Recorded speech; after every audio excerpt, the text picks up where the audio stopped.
चिराग पासवान से पंगा लेकर फंस गए हैं पशुपति पारस। और क्या पशुपति पारस की अब जल्द ही गिरफ्तारी भी होगी? और क्या जेल भेजने की तैयारी की जा रही है पशुपति पारस को? और आखिरकार क्यों चिराग पासवान ने एक बार फिर पीएम मोदी का दरवाजा खटखटाया है? दरअसल अपने दर्शकों को बता दें कि रामविलास पासवान जो चिराग पासवान के पिता हैं, उन्होंने 2 शादियां की थी। एक शादी की थी जिसका नाम है राजकुमारी देवी, और दूसरी शादी उन्होंने एक एयर होस्टेस से की थी जो चिराग की मां है।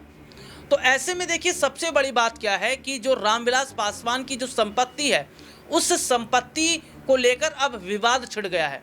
और जो रामविलास पासवान के जो चाचा हैं पशुपति पारस और एक और हैं, उन्होंने क्या किया कि जो चिराग पासवान की पहली मां है, जो बड़ी मां है, उनको बाहर निकाल दिया, उनका सब सामान वगैरह फेंक दिया है।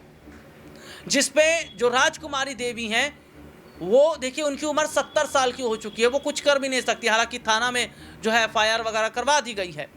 अब ऐसे में देखा जा रहा है, उन्होंने चिराग पासवान से गुहार लगाई और चिराग पासवान भड़क गए हैं कि कैसे उनके रहते उनके चाचाओं ने इतना बड़ा कदम उठाया। और अब उन्होंने खुली धमकी दे दी है अपने चाचाओं को, जिस तरीके से गद्दारी चिराग पासवान के साथ भी की थी पशुपति पारस ने। और अब चिराग पासवान ने कहा कि चाचा अब तुम जेल जाओगे। और यहाँ पर चिराग पासवान तो पावर में है, केंद्रीय मंत्री भी हैं। और ऐसे में देखा जा रहा है कि चिराग पासवान की यहाँ पर चलेगी भी, क्योंकि मोदी से डायरेक्ट कनेक्शन है उनका। तो अब अपनी माँ जो है उनके समर्थन में जो उतरे हैं चिराग पासवान, और सीधे तौर पर उन्होंने खुली जो चेतावनी दी है अपने चाचाओं को।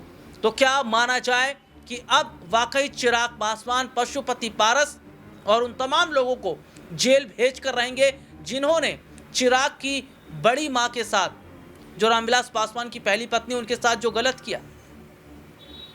आज के लिए इतना ही। आपसे फिर दोबारा मुलाकात होगी, तब तक के लिए इजाजत दीजिए। नमस्कार।